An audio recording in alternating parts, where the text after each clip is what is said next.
momento su bondad. Toda la honra, toda la gloria, todo el reconocimiento, todo el poder para nuestro Dios. Dice la Biblia que toda buena dádiva y todo don perfecto desciende de lo alto del Padre de las luces, en el cual no hay mudanza ni sombra de variación. Y cómo no seguir exaltando al Señor por estos 3 años y por los que vienen. ¿Cuántos creen que lo mejor está por venir? Yo creo que Dios tiene propósitos muy específicos para su pastor, para su liderazgo, para todas las familias, en donde de lo que se trata es de exaltar su nombre. Y me encanta recordar ese versículo que Pablo enfatiza. Dice, por lo cual Dios lo exaltó hasta lo sumo y le dio un nombre que es sobre todo nombre, para que en el nombre de Jesús se doble toda rodilla de los que están en el cielo, en la tierra y debajo de la tierra, y toda lengua confiese que Jesucristo es el Señor. Jesucristo es el Señor de nuestras vidas, de nuestros hogares y de la iglesia. Amén. Y en ese tono, en esa actitud, en ese reconocimiento de el único que merece nuestra alabanza es el Señor Jesucristo, vamos a sacar nuestras Biblias y vamos a leer rapidito. Tomé un curso para hacer lectura rápida. Del Evangelio según San Juan, capítulo 21, del verso 1 al verso 22. Yo lo voy a leer, ustedes me siguen con su vista. Ya observaron ustedes el título del sermón, la importancia de la palabra. Hace un momento se hablaba y se hacía referencia a la complejidad social en la que estamos viviendo. En medio de tantas ideologías, en medio de la relatividad de ideas, en medio de los conflictos y de las crisis emocionales, de los conflictos en las familias, en donde todo está siendo conmovido, es fundamental, es esencial rescatar una idea que parece crucial, que es crucial para la vida de la iglesia y para nuestras propias vidas. En San Juan capítulo 21, capítulo del 1 al 22, dice así, sígame con su vista por favor, pero todos nos unimos en el verso 22. Dice, después de esto Jesús se manifestó otra vez a sus discípulos junto al mar de Tiberias y se manifestó de esta manera. Estaban juntos Simón Pedro, Tomás llamado el Dídimo, Natanael el de Caná de Galilea, los hijos de Zebedeo y otros 2 de sus discípulos. Simón Pedro le dijo, voy a pescar. Ellos le dijeron, vamos nosotros también contigo. Fueron y entraron en una barca y aquella noche, ¿qué dice la Biblia? No pescaron nada. Cuando ya iba amaneciendo se presentó Jesús en la playa, mas los discípulos no sabían que era Jesús. Y les dijo, hijitos, ¿tenéis algo de comer? Le respondieron, no. Él les dijo, echad la red a la derecha de la barca y hallaréis. Entonces la echaron y ya no la podían sacar por la gran cantidad de peces. Entonces aquel discípulo a quien Jesús amaba dijo a Pedro, es el Señor, Simón Pedro. Cuando oyó que era el Señor, se ciñó la ropa porque se había despojado de ella y se echó al mar. Y los otros discípulos vinieron con la barca, arrastrando la red de peces, pues no distaban de tierra sino como 200 codos. Al descender a tierra, vieron brasas puestas y un pez encima de ellas y pan. Jesús les dijo, traed de los peces que acabáis de pescar. Subió Simón Pedro y sacó la red a tierra llena de grandes peces. ¿Cuántos? 153. Y aún siendo tantos, dice la Biblia que la red no se rompió. Les dijo Jesús, venid y comed, y ninguno de los discípulos se atrevía a preguntarle, ¿tú quién eres? Sabiendo que era el Señor. Vino pues Jesús y tomó el pan y les dio y asimismo del pescado. Esta ya era la tercera vez que Jesús se manifestaba a sus discípulos después de haber resucitado de los muertos. Cuando hubieron comido, Jesús dijo a Simón Pedro: Simón, hijo de Jonás, ¿me amas más que estos? Le respondió: sí, Señor, tú sabes que te amo. Él le dijo: apacienta mis corderos. Volvió a decirle la segunda vez: Simón, hijo de Jonás, ¿me amas? Pedro le respondió: sí, Señor, tú sabes que te amo. Le dijo: pastorea mis ovejas. Le dijo la tercera vez: Simón, hijo de Jonás, ¿me amas?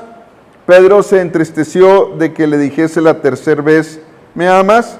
Y le respondió: sí, Señor, tú lo sabes todo, tú sabes que te amo. Jesús le dijo: apacienta mis ovejas. De cierto te digo, cuando eras más joven te ceñías e ibas a donde querías, mas cuando ya seas viejo, extenderás tus manos y te ciñerá otro y te llevará a donde no quieras. Esto dijo, dando a entender con qué muerte había de glorificar a Dios, y dicho esto, añadió: sígueme. Volviéndose Pedro, vio que le seguía al discípulo a quien amaba Jesús, el mismo que en la cena se había recostado al lado de él, y le había dicho: Señor, ¿quién es el que te ha de entregar? Cuando Pedro le vio, dijo Jesús: Señor, ¿y qué de este? Jesús le dijo: si quiero que él quede hasta que yo venga, ¿qué a ti? Sígueme tú. La importancia de la palabra. En la iglesia actualmente existen muchas actividades, gente muy talentosa, con grandes virtudes y muchos ministerios. Hay ministerios muy diversos, ¿verdad? Educativos, musicales, de drama, de ayuda social, y todos ellos, vaya que hacen mucha falta el día de hoy. Todos aportan para la edificación de la gente que asiste a la iglesia. Pero hoy quiero destacar un ministerio que es lo que yo creo que Dios quiere para esta iglesia en su tercer año, para que se pueda seguir apreciando cómo Dios es fiel, cómo Dios es bueno, cómo Dios se manifiesta, cómo es Dios en medio de nuestras incertidumbres, cómo se manifiesta el Señor. El misterio de la palabra en Hechos 6:4 nos llama la atención y dice lo siguiente. Fíjense lo que hacían en la iglesia primitiva y en qué se enfocaban. También en un contexto político, social, espiritual, muy complicado, pero fíjense lo que hacían. ¿Qué dice en Hechos 6:4? Y nosotros persistiremos. ¿En qué? En la oración y en el ministerio de la palabra. Yo quiero que se centre aquí la idea en este momento. Yo creo que lo que Dios quiere decirnos es que lo que hay en su corazón es que existan iglesias que se sustenten, que se sostengan, que se puedan seguir desarrollando a través de dos acciones que vienen en Hechos 6:4. Que sea gente que busque el rostro de Dios constantemente, permanentemente, continuamente. Pero también que sea gente que esté metida en la palabra de Dios. Es importante estas dos acciones. Orar, como dice en la Biblia, sin cesar. Pero también leer la palabra, impregnarnos de la palabra, encarnar la palabra, alimentarnos de la palabra para que todo nuestro ser, espíritu, alma y cuerpo esté preparado para lo que Dios nos vaya a instruir. Es fundamental que la iglesia pueda seguir desarrollando su perspectiva de acción bajo este sustento fundamental. Quiero que sepan que es tan importante que la iglesia ore y lea y estudie la Biblia, tan importante es este ministerio que nuestro adversario ha hecho todo lo posible, todo lo necesario para desalentarnos de este enfoque.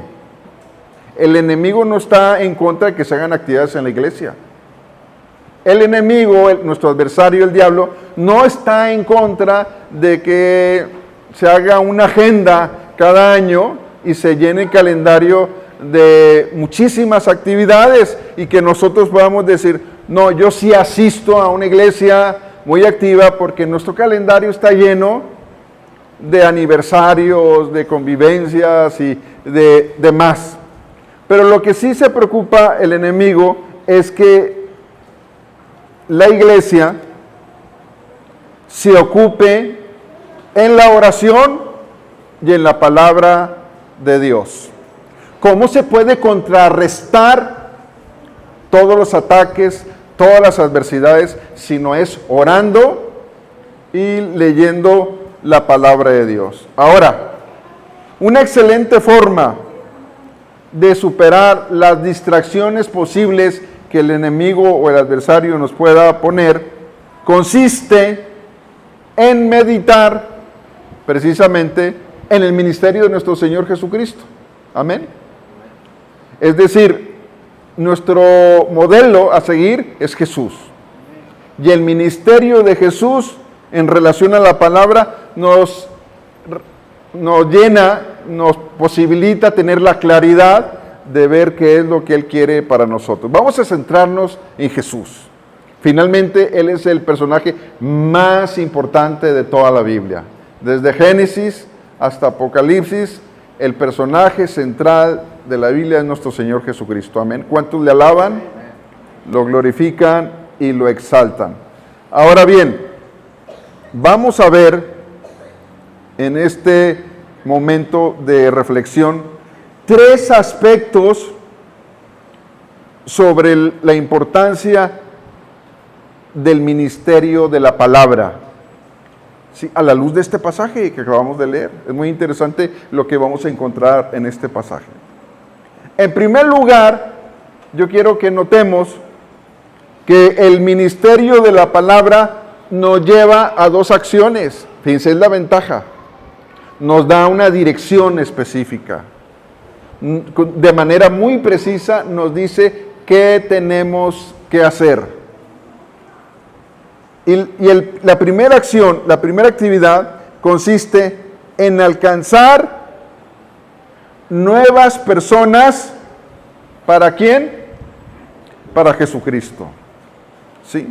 Es decir, una iglesia que evangelice, una iglesia que alcance a otras personas para Jesucristo. Ahora, esta acción o esta actividad es simbolizada por la pesca milagrosa que acabamos de leer, después de aquella noche difícil de esfuerzo estéril.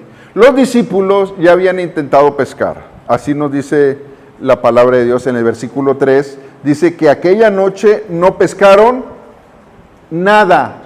¿Cómo creen que ellos se sentían?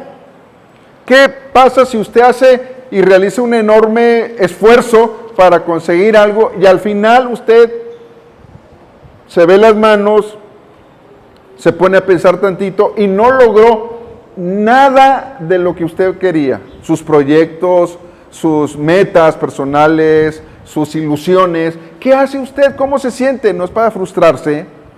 Y cuando nos frustramos, ¿qué pasa? Nos enojamos. ¿Qué más? Algunas veces nos desmotivamos, nos ponemos tristes. Y en fin, yo creo que más o menos así estaba la atmósfera en la mente y en el corazón de los apóstoles, cansados. ¿Cuántas horas pasaron trabajando, haciendo un esfuerzo por pescar? Muchas horas, toda la noche.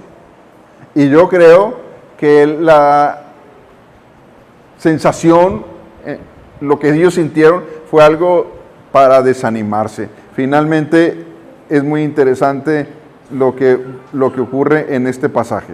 Entonces, fíjense bien, en medio de ese contexto, cuando ya iba amaneciendo, porque ya era, toda la noche se la habían pasado tratando de pescar, se presentó Jesús en la playa Y algo impresionante, los discípulos no lo reconocieron. ¿Por qué no lo reconocieron? A lo mejor estaban muy cansados, a lo mejor tenían mucho sueño, a lo mejor estaban hartos de haber intentado y no haber conseguido ninguno de sus propósitos, ¿sí? Y entonces se acerca Jesús y todavía les pregunta, ¿tenéis algo de comer? Si a usted le dicen, después de haber intentado todo y no haber logrado nada, y le dicen, ¿tienes algo de comer? ¿Usted cómo hubiera reaccionado? Yo sé que todos tenemos muy buen carácter, ¿verdad? Y una manera tan positiva y tan agradable de responder. ¿Cómo hubiera respondido usted a Jesús? ¿No estás viendo que no pescamos ni una mosca? Y todavía nos preguntas si hay algo de comer. Pues claro que la respuesta era lógica y le dijeron, no hay nada, no hemos ido a Soriana. Así es que todo está vacío. Pero fíjense, más sorprendente fue lo que les dijo Jesús. Echad la red, ¿a dónde? A la derecha de la barca y hallaréis. Entonces, es algo muy interesante. ¿Qué había en la personalidad de Jesús, en su presencia, que en ese momento los discípulos no se acordaban que estaban cansados? Yo creo que ellos lo habían estado intentando de otra forma. Y lo que hace Jesús es, así no se pescan los peces. O sea, tienes que cambiar tu método. Yo no entiendo si muchas veces insistimos en un método, ¿sí? Y no hay resultados. ¿Para qué insistir en ese método? ¿Estamos de acuerdo? ¿Cuántos dicen amén? Sí, me abruman con sus amén. Gracias a Dios, sí. Es decir, si de lo que usted hace, repetida y frecuentemente, no hay resultados, ¿es un indicador de qué? Que hay que cambiar.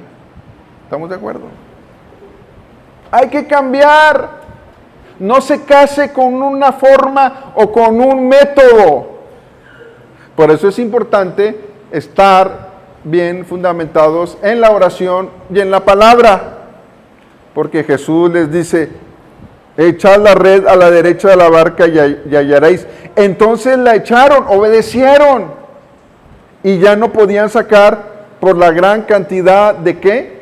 De peces. Así pasa cuando queremos compartir el Evangelio. Nosotros decimos, es que la gente está aturdida con tanta filosofía, con tanta ideología, con tanto humanismo, con tantos pensamientos, con muchos conceptos, con muchas discusiones. Todos se creen de lo que ven en el internet y en las redes sociales y no hay un filtro que les diga, ¡hey! No te creas todo lo que ves en internet. Y nos desesperamos, pero nosotros estamos a veces de la misma manera tocando su mente y su corazón. ¿Qué cree usted en estos tiempos, con estas características sociales y en la que estamos inmersos? ¿Cuál cree que sea el método o la forma de Jesús para alcanzarlos? ¿Cuál cree usted? Somos llamados, cuando nos orientamos por el ministerio de la palabra, a alcanzar a otras personas para Jesucristo. Yo creo con todo el corazón que seguramente los apóstoles también se acordaron de aquel evento milagroso que ocurrió en el Evangelio según San Lucas, capítulo 5, del 1 al 10, cuando también pasó el mismo evento. Cuando terminó de hablar, le dijo a Simón, boga mar adentro y echad vuestras redes para pescar. Entonces le dijo, maestro, toda la noche hemos estado trabajando y nada hemos pescado. Mas en tu palabra, ¿qué dice? Echaré la red. Y habiéndolo hecho, encerraron gran cantidad de peces y su red se rompía. Fíjese bien. Entonces yo quiero destacar aquí que dice, y habiéndolo hecho, encerraron una gran cantidad de peces. Ahora, yo quiero preguntarle, ¿cuántas especies de peces hay? ¿Alguien tiene una idea? ¿Alguien que sea biólogo marino aquí?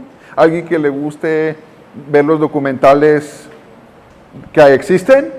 No sé, infinidad. Hay una diversidad de especies, ¿estamos de acuerdo? Bueno, las personas son exactamente así. Estamos en un contexto social muy diverso. ¿Sí? No todos piensan igual. ¿Sí? A mí me encanta Jesús porque Jesús tenía la palabra adecuada de acuerdo a cada persona, de acuerdo a cada historia de vida que tenía cada uno con los que él tuvo un encuentro. ¿Recuerda usted cómo le llamó Jesús? ¿Sí? ¿Recuerda usted cómo conoció a Jesús? Bueno, igualmente tenemos que estar preparados para la diversidad. Por eso es importante la oración y estar bien sumergidos en el ministerio ¿de qué? De la palabra. Quiero cerrar este punto porque hay un versículo que me encanta de Pablo. Usted sabe que Pablo era muy determinante, tenía muy buen carácter Pablo, ¿sí? Y fíjense lo que dice en 1 Corintios capítulo 2, versículo 2. Fíjense bien, dice, pues me propuse no saber entre vosotros cosa alguna, sino ¿qué? Sino a Jesucristo y a este crucificado. Vaya que Pablo venía de un mundo de letras, de cultura romana, judía y griega. Y entre todo el fluir de ideas y de pensamientos y de autores diversos, él dijo, yo me he propuesto no saber entre vosotros cosa alguna, sino una sola cosa, que Jesucristo fue a la cruz del Calvario a morir por cada uno de nosotros, pero al tercer día, ¿qué dice? Resucitó con poder, gloria y majestad. Esto es lo que se propuso él. Bien enfocado. ¿Cuál es el mensaje? Jesús. ¿Quién es el único que puede transformar nuestra existencia radical y diametralmente y darnos esa paz y restaurar la paz mental que tanto necesitamos? ¿No es Jesús? Entonces es muy importante destacar que el ministerio de la palabra nos va a orientar a evangelizar. Pero también el ministerio de la palabra nos va a llevar a una segunda actividad y es orientada al discipulado. Sí, ustedes recuerdan ese pasaje que acabamos de leer en Juan, cuando se toma a Pedro y le pregunta 3 veces, Pedro, Simón, hijo de Jonás, ¿me amas más que estos? Sí. Si Jesús nos preguntara, ¿me amas más que estos? ¿Tú qué le dirías? ¿Cómo le responderías? ¿Qué tanto amas a Jesús? ¿Sí? ¿Has experimentado su amor? ¿Ha sido derramado el amor de Dios en tu corazón? Porque esto nos posibilita para poderle amar. Y entonces, la primera vez, Simón Pedro le dijo, sí, Señor, tú sabes que te amo. Y la respuesta de Jesús, ¿cuál fue? Apacienta, ¿qué? Mis corderos. Va la segunda vez, como diciendo, va de reto. Simón, hijo de Jonás, ¿me amas? Pedro le respondió, sí, Señor, tú sabes que te amo. Le dijo, pastorea mis ovejas. Va la tercera vez. Simón, hijo de Jonás, ¿me amas? Pedro se puso triste de que le dijese la tercera vez. Entonces ya dijo, ay, Pedro para sus adentros haber dicho, ya van 3 veces. ¿Cuál es la intención? Es la misma pregunta. Es la misma situación que Jesús nos está presentando. Por tercera vez, Pedro, Simón, hijo de Jonás, ¿me amas? Y le respondió, Señor, ¿tú lo sabes qué? Todo. Si yo les preguntase a ustedes, ¿cuántos aman a Jesús aquí? Yo creo que todos levantaríamos la mano, ¿verdad? Pero tanta insistencia, realmente el único que puede conocer nuestro corazón que tanto amamos a Jesús es Dios. Porque Él sabe cuál es nuestra prioridad. Y donde esté vuestro tesoro, ahí estará, ¿qué? Vuestro corazón. ¿Cómo podemos saber qué es lo que más amamos? A lo que le dedicas más tiempo, a lo que te envuelve, a lo que es tu pasión, en lo que centras y descansa tu vida. Eso es lo que más amas. Por eso la pregunta de Jesús tiene mucho significado y es trascendente porque nos pregunta, iglesia, puerta estrecha, ¿me amas? ¿Me amas? Apacienta a los corderos,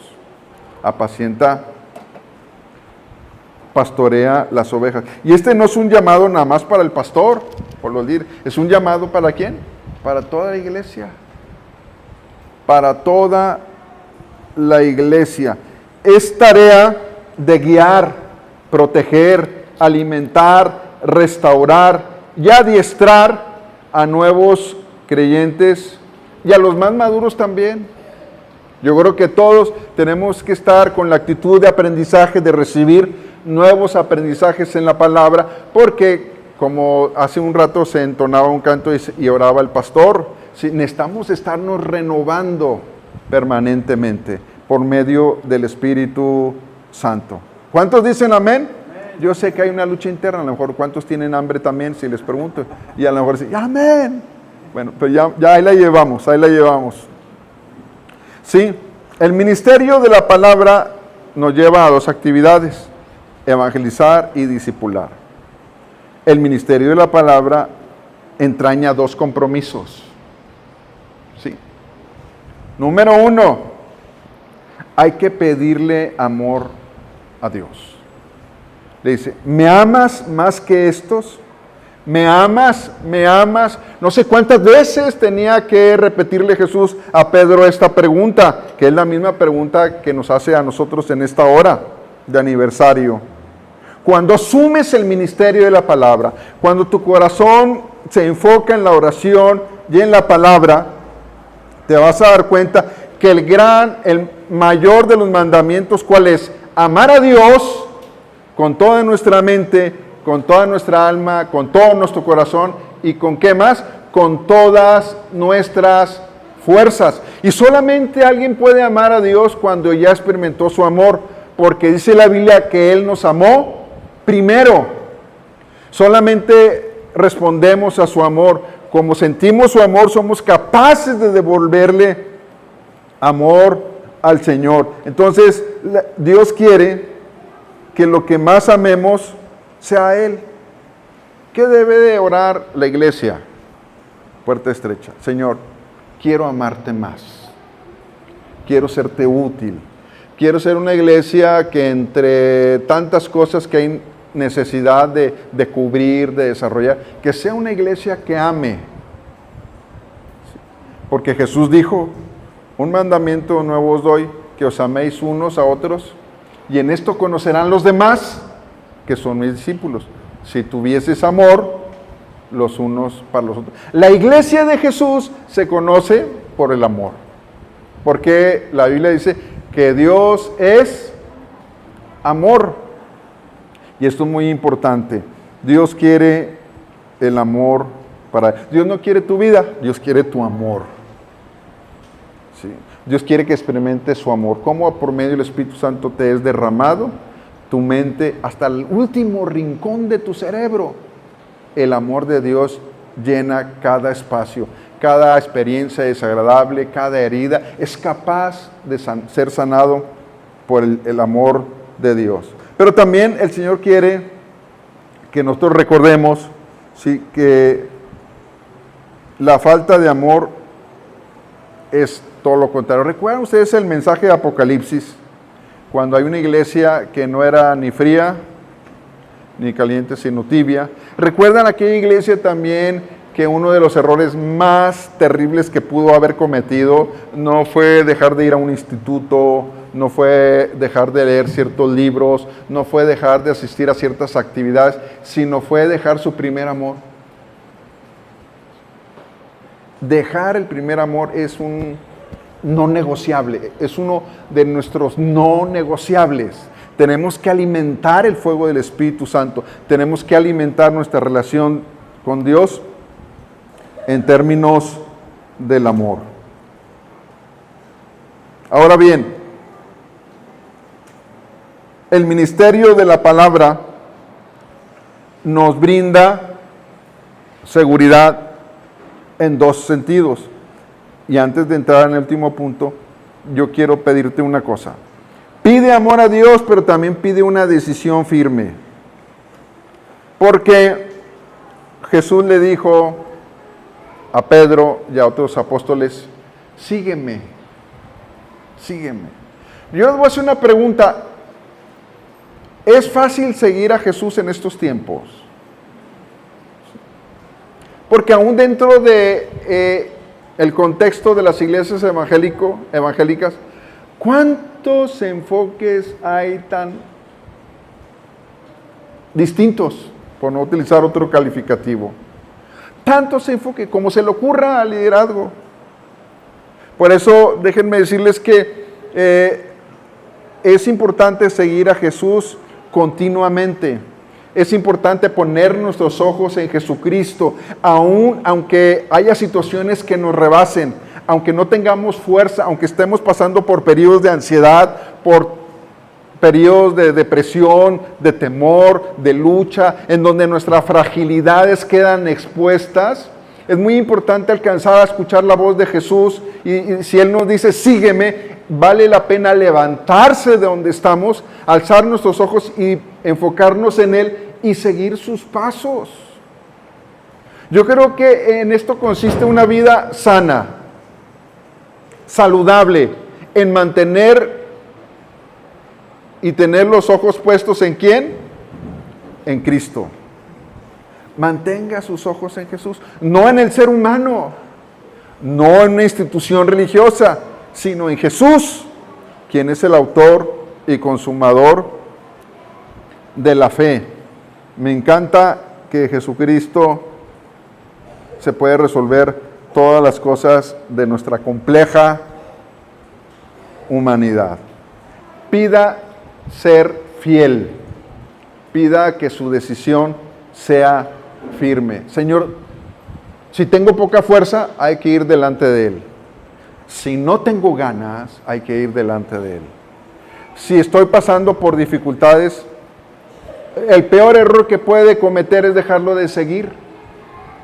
¿Sabe que me encanta una cosa? Dios no busca gente perfecta. ¿A poco? Díganme quién de los apóstoles era perfecto cuando los llamó. ¿Ustedes creen que Pedro era perfecto cuando Jesús le dijo, sígueme? Claro que no. Ninguno de los apóstoles era perfecto. Y Él les dijo, sígueme. Y en esta hora yo quiero decirle que Jesucristo es lo mismo que te dice a ti. Sígueme. Sígueme. Yo creo que la mejor manera de comprobar todo lo que estamos diciendo aquí es probar a Jesús. Probar lo que hizo Jesús en la cruz del Calvario por nosotros. Es una decisión firme en la que Él nos ayuda a ser fieles y estar enfocando nuestra vida en Él sin distracciones, sin distracciones. Bien atentos a lo que Dios está haciendo en estos tiempos. Dijimos en primer lugar que el ministerio de la palabra nos lleva a dos acciones: alcanzar personas para Jesús y enseñarles por medio del discipulado la palabra. Comentamos que el ministerio de la palabra entraña dos compromisos. Número uno, hay que pedir amor, amar a Dios. Y pedir tener una decisión firme. Pero también el ministerio de la palabra nos brinda seguridad en dos sentidos. Y yo alabo a Dios porque Él nunca nos deja solo. Me encanta el Señor porque Él nunca nos deja solo. Él nos conoce y sabe de nuestras necesidades. Dios sabe de qué tenemos necesidad. Él conoce todo lo que nos hace falta, todas nuestras carencias, todas nuestras luchas. Yo no sé, en este mismo instante Dios sabe cuál es la necesidad que te urge más de una manera profunda y significativa. En primer lugar, el ministerio de la palabra nos brinda seguridad porque nos da provisión. ¿Usted cree esto? ¿Usted ha comprobado de que Dios es bueno y es fiel? Sí, Dios provee de acuerdo a sus riquezas en gloria. Después de una larga noche y totalmente agotados, Él promete suplir nuestras legítimas necesidades. ¿Qué tiene necesidad usted? ¿De economía? ¿No le alcanza el dinero? Dice la Biblia en el Salmo 23 que todos conocemos, Dios es mi pastor y nada me faltará. Sí.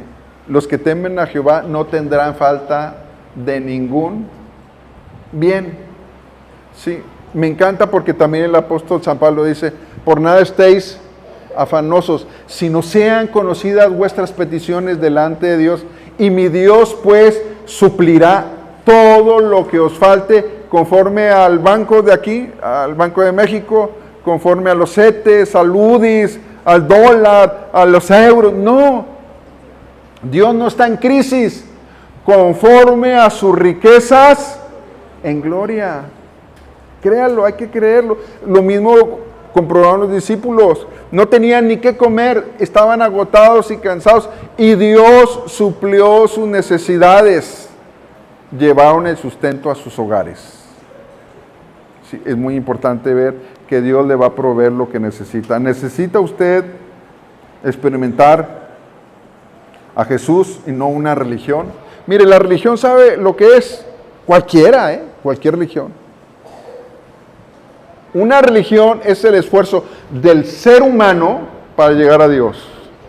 Cualquier religión, todas, son esfuerzos humanos por llegar a Dios. ¿Y qué es lo que ha pasado? Que ha fracasado la religión, cualquiera que sea esta, ha fracasado.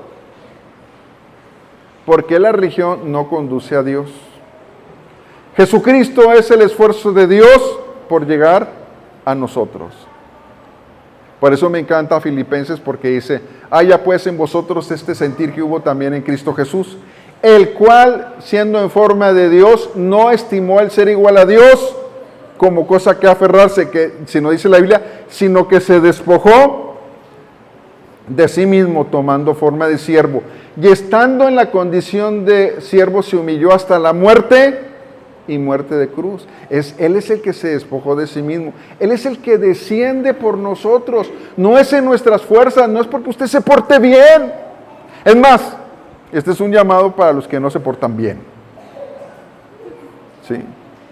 Pero para los que quieren conocer a Jesús, a los que reconocen que hay un vacío en su existencia y que tiene forma de Dios, que solamente Él puede llenar ese vacío.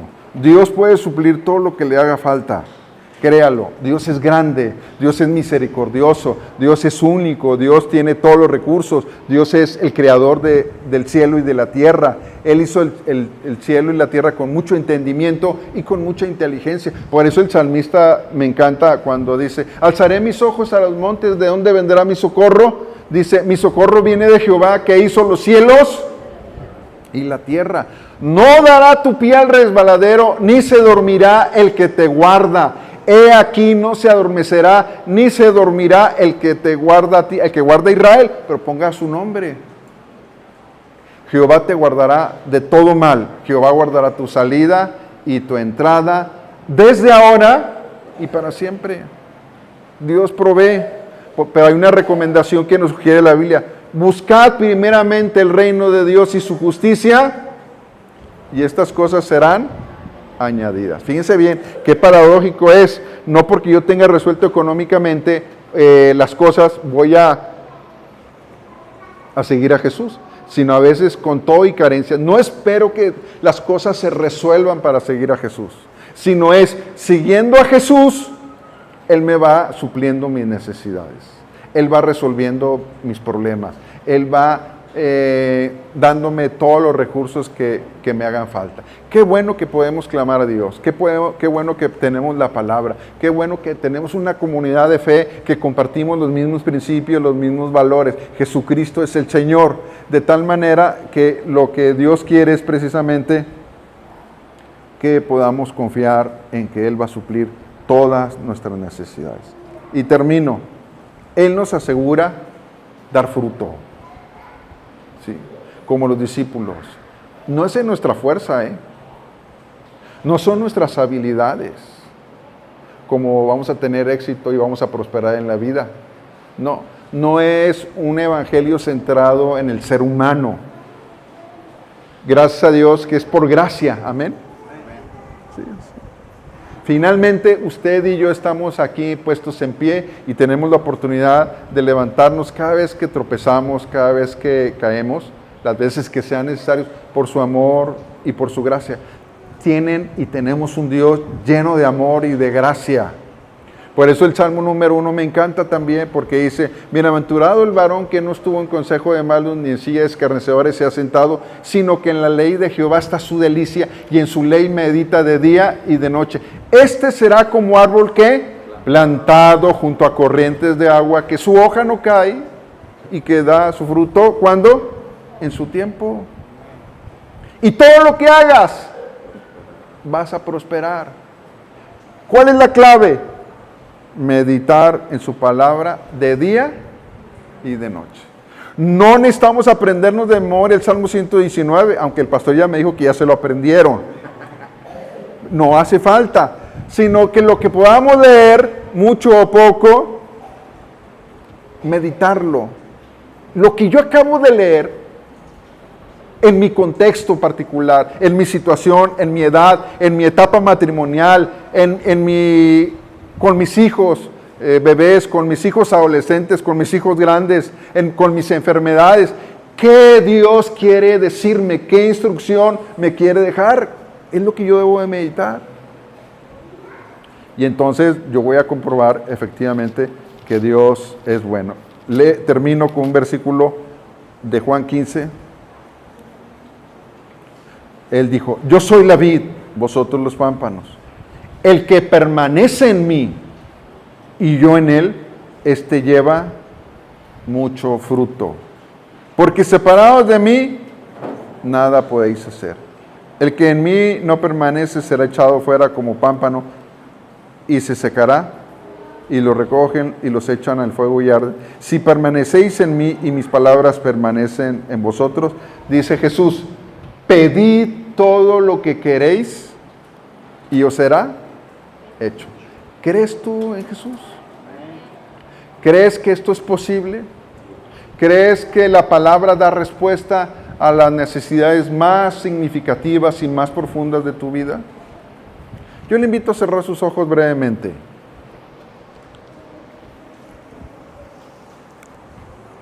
Y voy a ser muy breve, pero quiero hacer una invitación muy sencilla. ¿Te gustaría conocer a Jesucristo no como una religión, sino como un Dios real, verdadero, que se interesa por tus procesos emocionales, por tus procesos familiares, por tus procesos como ser humano? ¿No te gustaría que Jesús llenara tu corazón, eliminara todos tus temores, limpiara tu vida, transformara tu existencia y realmente dijeras, bueno, conozco que todo lo puedes, todo. Me interesa Jesús, que ya no seas un concepto teológico ni religioso, sino que seas una experiencia viva, real, transformadora en mi vida. No te estoy hablando de religión, te estoy hablando de una relación. Dios te ama, Dios te acepta tal y como eres, pero te ama tanto que, créemelo, no te va a dejar igual. ¿Te gustaría recibir a Jesús en tu corazón? Yo les invito a ponerse de pie y les voy a pedir que hagan esta oración conmigo. Vamos a ponernos todos de pie. Y vamos a decirla con los ojos cerrados en voz alta. Y ahí, si alguien la quiere hacer, hágalo con toda libertad y diríjase al Señor. ¿Sí? Vamos a decirla en voz alta. Jesús, vamos a orar todos. En esta hora, te pido que limpies mi vida,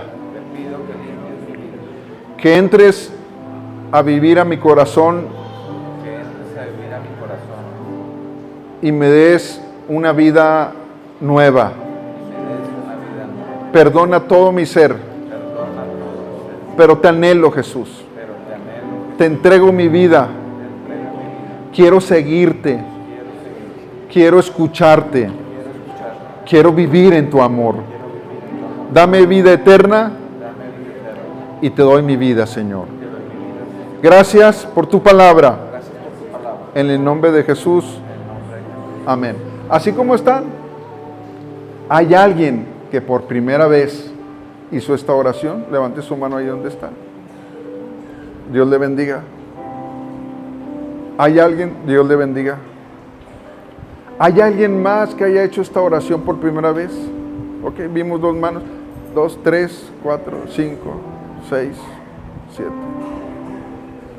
Muy bien. Gracias a Dios. Vamos a orar y vamos a dar por concluido esto. Dios los conoce.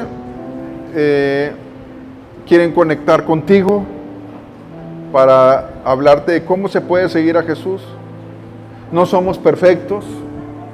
No se acaban los problemas, pero Dios es fiel.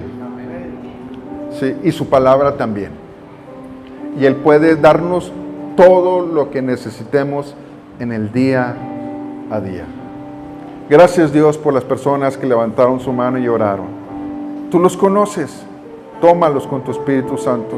Llénalos de tu amor, de tu palabra, de tu paz, de tu gozo. Renueva un espíritu recto dentro de ellos. Y recibe, Señor, como siempre, toda la honra y toda la gloria. En el nombre de Jesús. Amén.